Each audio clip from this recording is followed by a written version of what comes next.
유영철의 기원과 초기 범죄 1988-2003 어린 시절과 청년 기유영철은 1970년 4월 18일 대한민국 고창군에서 태어났습니다. 그는 극심한 가난 속에서 성장했으며 이는 부유한 사람들에 대한 깊은 분노를 키우게 했습니다. 젊은 시절부터 그는 괴짜 같고 고립된 성격을 보였으며 좌절과 사회적 어려움에 시달렸습니다.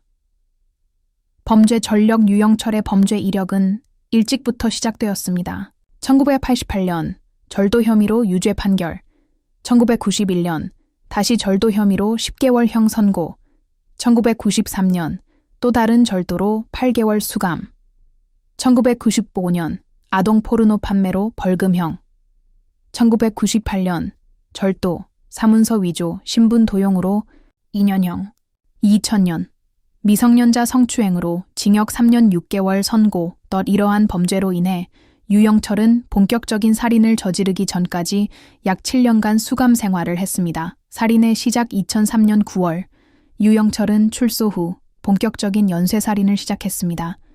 2003년 9월 24일 서울 강남구에서 이덕수 교수 72세와 그의 아내 이은옥 67세를 4kg 망치로 살해, 2003년 10월 9일 서울 종로구에서 강은선 85세, 며느리 이숙진 60세, 장애인 손자 고진수 35세를 살해, 2003년 10월 16일 서울 강남구에서 유준희 60세, 살해, 2003년 11월 18일 서울 종로구에서 김종석 87세과 가정부 배지혜 53세, 살해, 금고를 열다 닫혀 증거를 없애기 위해 집에 불을 질렀음 터울.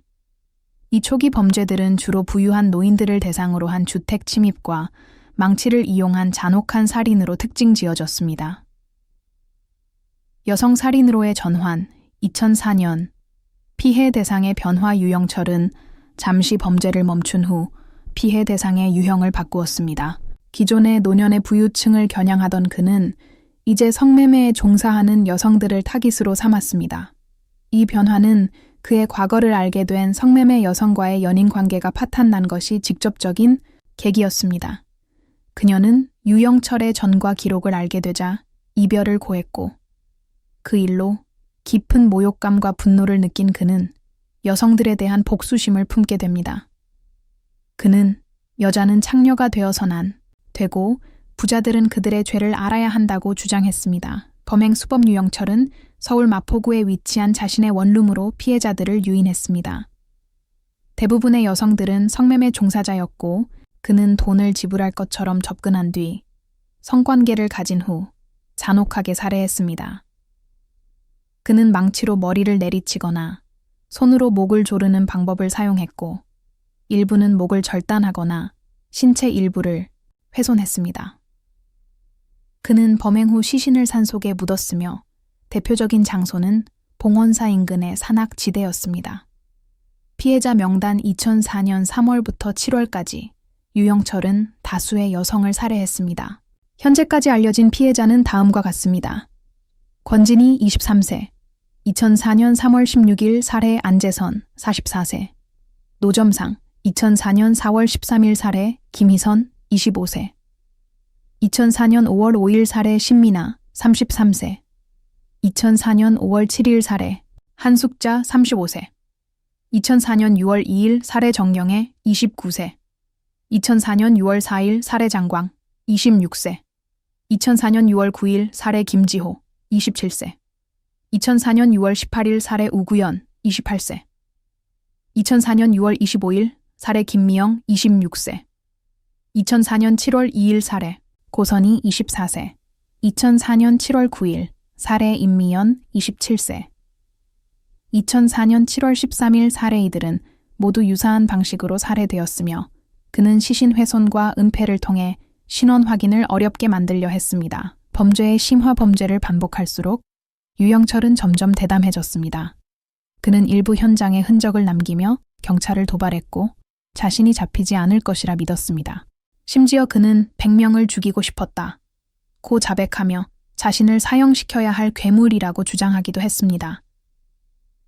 체포, 자백, 그리고 사형 선고 경찰의 수사와 결정적 단서 2004년 7월 서울 전역에서 잇따른 여성 실종 사건과 유사한 수법의 살인 사건들이 언론을 통해 퍼지며 경찰은 내부적으로 대형 연쇄 살인범이 활동 중이라는 가능성을 제기하기 시작했습니다. 특히 피해자 대부분이 성매매 여성이라는 점, 시신이 훼손되어 산속에 버려졌다는 점, 그리고 마지막으로 연락된 장소가 비슷하다는 점이 경찰의 수사망을 좁히는 데 도움이 되었습니다. 결정적인 전환점은 2004년 7월 15일 서울 강남의 한 마사지 업소 여직원이 유영철을 수상하게 여기고 신고한 것이었습니다. 그는 신분증을 위조해 다른 이름으로 업소를 방문했으며 태도와 언행이 이상하다는 점이 신고의 계기가 되었습니다.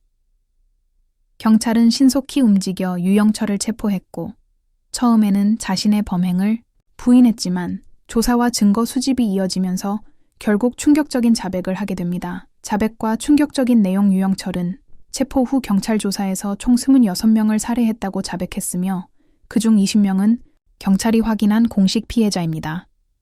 그는 노인 부부, 노점상, 성매매 여성 등 사회적 약자 또는 자신이 혐오하는 계층을 대상으로 범행을 저질렀고 부자와 창녀는 죽어 마땅하다고 반복적으로 주장했습니다. 그의 자백 중 가장 충격적인 부분은 일부 피해자의 시신 일부를 먹었다고 주장한 것이었습니다. 실제 수사에서는 명확한 식인 행위의 증거는 발견되지 않았지만 그 발언 자체가 대한민국 사회를 큰 충격에 빠뜨렸습니다. 경찰은 유영철이 범행에 사용한 망치, 로프, 시신을 유기한 지점, 휴대전화, 통화 기록 등을 철저히 조사했으며 그의 자백과 일치하는 증거들을 확보함으로써 혐의를 입증했습니다. 재판과 사형 선고 2004년 12월 13일 유영철은 서울중앙지방법원에서 열린 재판에서 사형을 선고받았습니다. 그는 법정에서도 후회나 반성의 기색 없이 나는 인간이 아닌 괴물이다.